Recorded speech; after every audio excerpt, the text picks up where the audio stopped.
Eu son Irene Pin, o meu traballo chamase Nosas Desenfocadas e foi accesi na categoría de videoensaio sobre audiovisual galego.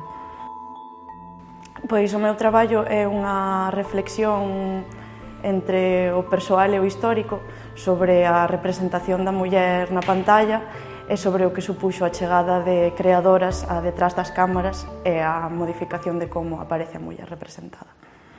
Algúnha vez te preguntaches quen foi a primeira directora galega de cinema? Quería saber quen foi a primeira en dirixir un filme en galego. Quería desenterrar a historia das pioneiras, atopar a nosa Alice Guy. Pero tamén foi unha moza que, cando escribiu o seu primeiro guión, dese guión o profesor dixo: como sodes as mulleres que sempre elixides protagonistas masculinos?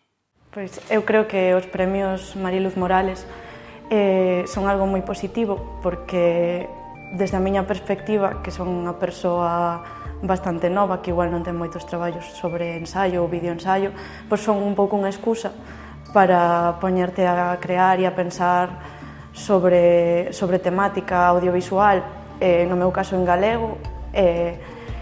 Penso que é algo moi positivo e, ademais, penso que o feito de reivindicar precisamente a figura de unha muller como é María Luz Morales, pois é moi importante e, ademais, vexo que vai tendo continuidade, porque moitos dos traballos versan sobre a presenza da muller e un pouco continuar co seu legado, e penso que iso é moi bonito.